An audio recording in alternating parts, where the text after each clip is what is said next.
Hey everybody, welcome to our next episode of Real Revenue. I am joined today by Josh Zerkel. He is head of marketing and community at Gradual, and we are very excited. It is a big day for Josh today. Not many of my guests, I don't think, ever write a book, yet here we are, Josh's release day of his book. So congratulations to getting this point. Josh, how are you feeling today? Thanks, Brian. I feel great. Where I am, it's the end of the day, and I know it's the beginning of the day for you. For me, I've been up since probably about 5 o'clock doing all of the book launch related activities. And honestly, it's gone so much better than I had anticipated. So I'm feeling great. I'm so happy to birth this baby Yeah. and get the book out into the world. So it's a great day for me. That is fantastic. So, congratulations again. We'll definitely get into the book and the content and the thesis. I think when you and I were chatting the other day, getting to know each other a little bit on our mindset, we both are laser focused on customers. We're focused on value. We're focused on connections, and we're focused on driving revenue. And I think that's what we'll talk most about today as we think about community and the way that it's changing. Of course, we'll touch a bit on AI and your perspective there too. But let's start with the book. Let's start. What prompted you to write the book, and what's the content about? Yeah, the book is called The Community Code. And to me, I think in the world of go-to-market, there's something that we've always been trying to crack with community. We don't quite know how to do it, or we're not sure how to connect it to revenue, or it might exist, but it's kind of a nice to have, or something that's optional and off to the side. And the perspective that I brought to this book after building community programs at places like Asana and Evernote and HeyGen for close to the past 20 years is how can we stop that? How can instead we recognize that community is made up of our most important people, our customers, and how can we tie that into something relevant for the rest of go-to-market? And so the entire thesis of the book is built around if community can help amplify and make stronger the rest of go-to-market, how do we integrate it in a way that makes that happen in a way that feels right for the rest of the business and still serves the needs of all the members who are part of the community? So it's all about building the programs and striking the balance that let those things happen to drive the real business results that all of us who work in a business are there to do. And how do you think then about if the customer is the end adopter, user, participant in the community? What do companies usually struggle with when deploying community? A lot of it comes down to that they don't really know what community is for or how to build it. And if they don't know those things, then they don't know how to connect it back to real results that the business cares about. Typically, at least in my advising, when I'm talking with founders or companies about building community, everyone agrees that community seems like a great idea. We have this pool of people that are excited about our brand or our product. We should bring them together to do something. But that's where things start getting fuzzy, is people aren't really sure at the decision-making level why exactly community should exist, what it's for, what it's going to drive for the business.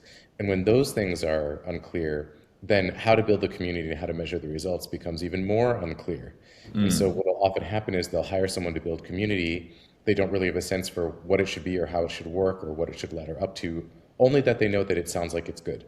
And they're not wrong, it is good, but it's even better when it actually materially moves levers within the business that the rest of the business recognizes and cares about.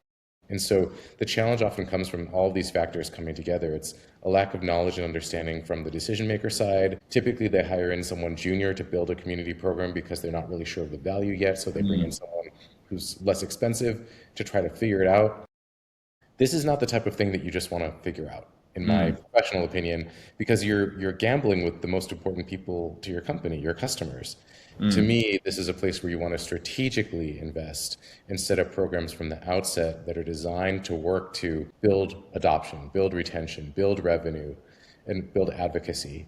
And you need a strategy in order to do that, and you need clear goals that you're laddering up to.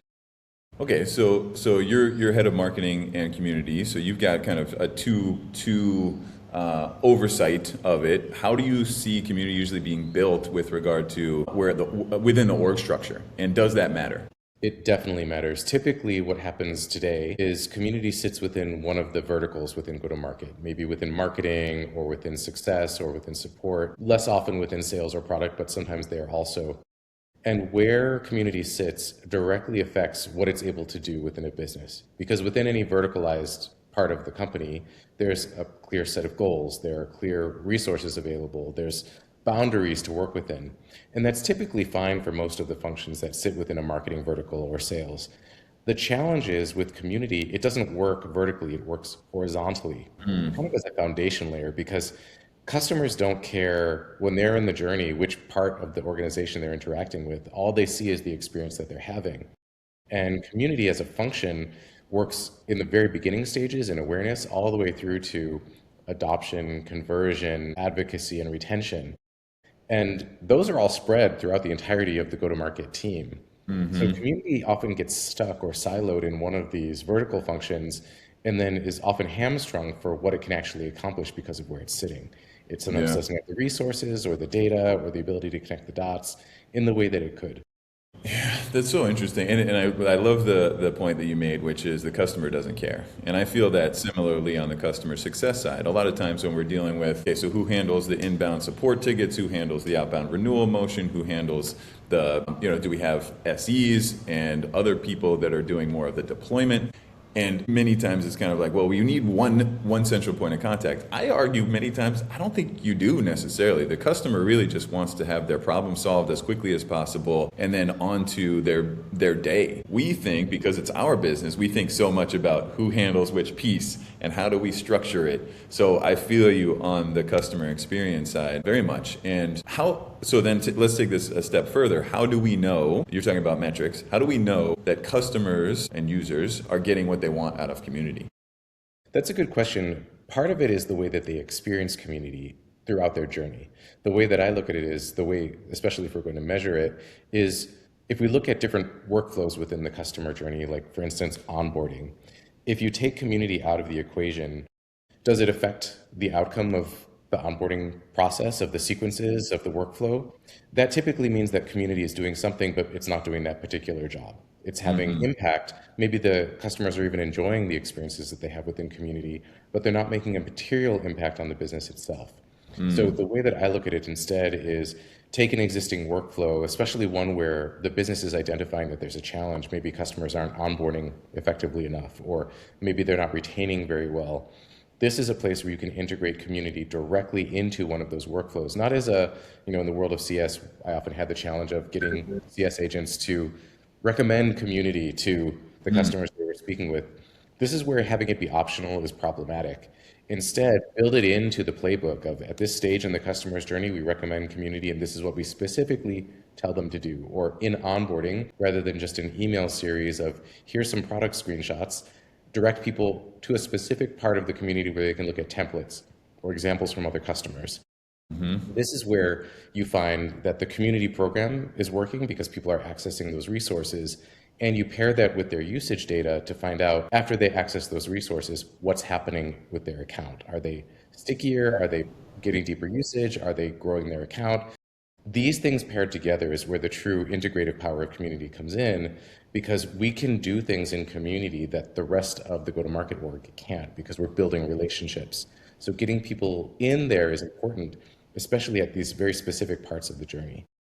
And that makes, again, tying it back to a lot of what I think about is, okay, so time to value, for example. How quickly was somebody able to onboard, see immediate value, and then translate that into ongoing value that we on customer success can talk about in a story form of ROI and which stakeholders are seeing the highest ROI. So I love what you're talking about with regard to like, okay, so if onboarding is the thing, or usage or adoption, if these are the things that we're trying to push, let's make sure that those actually result in revenue. And where are we falling down? So what I'm hearing you say, and I think this is really exciting for a lot of companies, is let's look at where we're broken and where we're breaking down in the data. Are we trying to improve retention, net expansion, new business? What are we trying to do the most? And let's look backwards to where community can fill the gap and have an impact. So is that how you think about it? Yeah, that's exactly right. I tend to look for both greenfield, what's possible, but also oftentimes businesses come to me when they're looking for community advising of, we've got a problem and we're trying to solve it.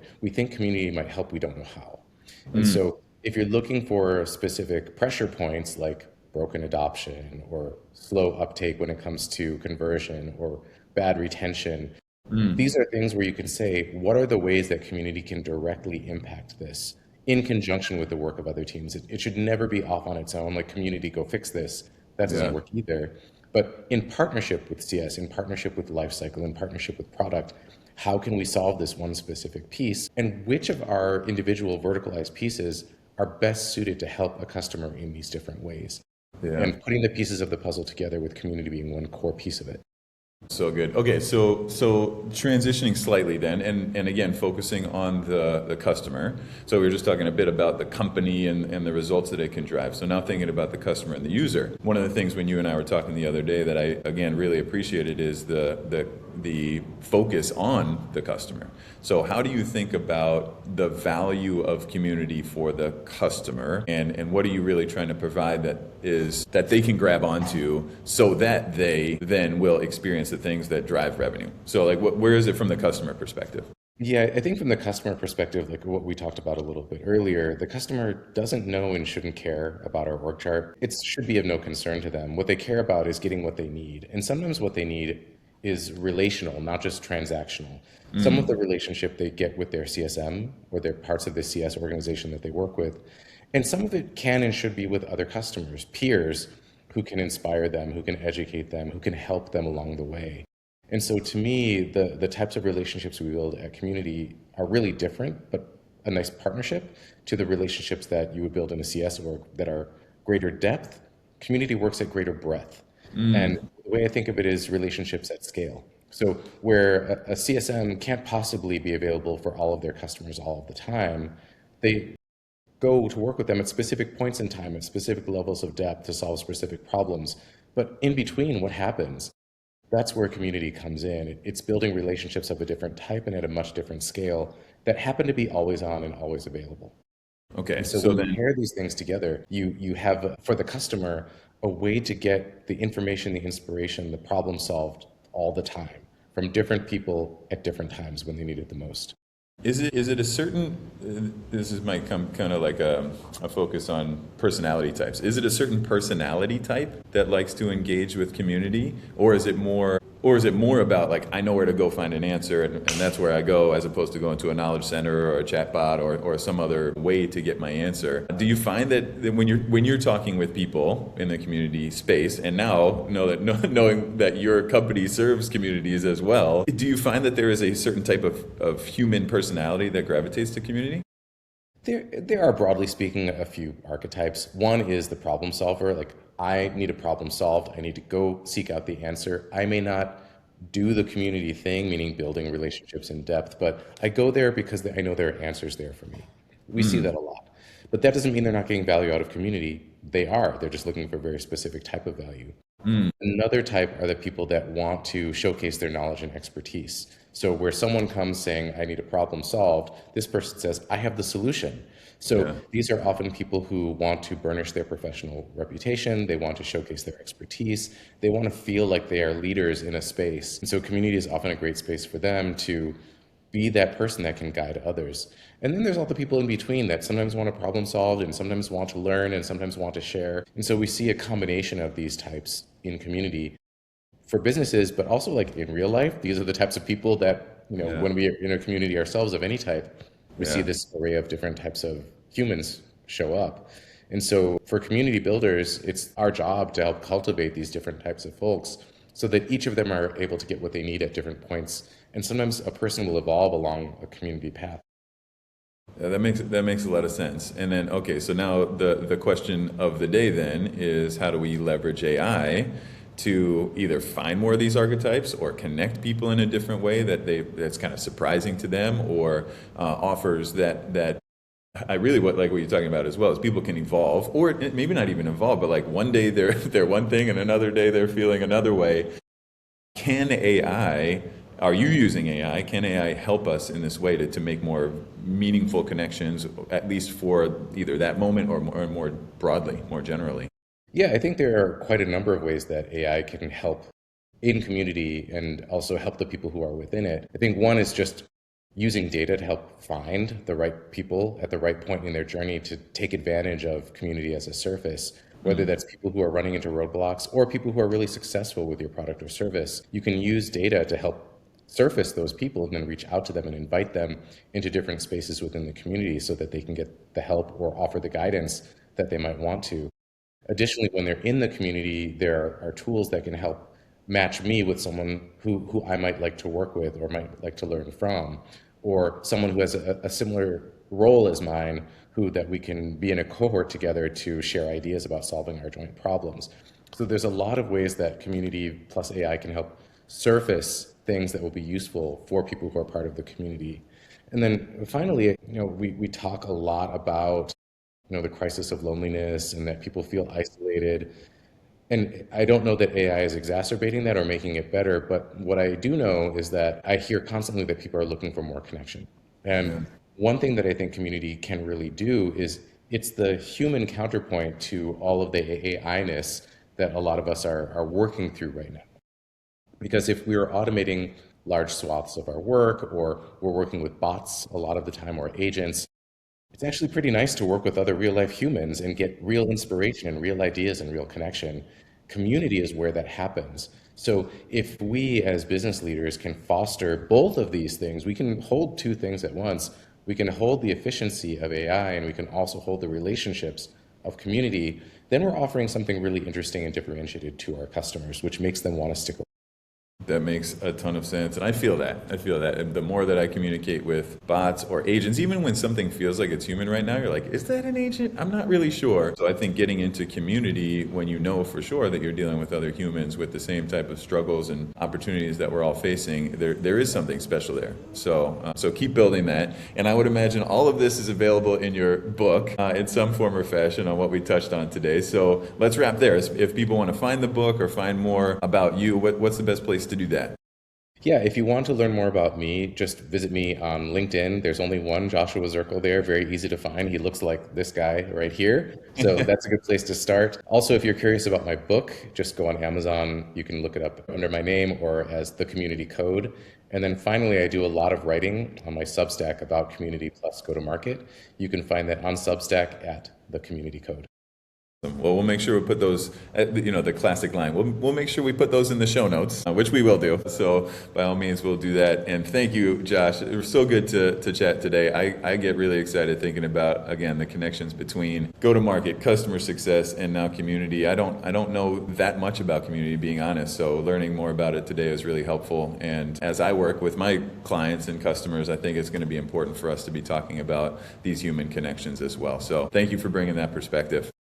Thank you for having me, Brian. It's my pleasure. All right, Josh, we'll talk soon.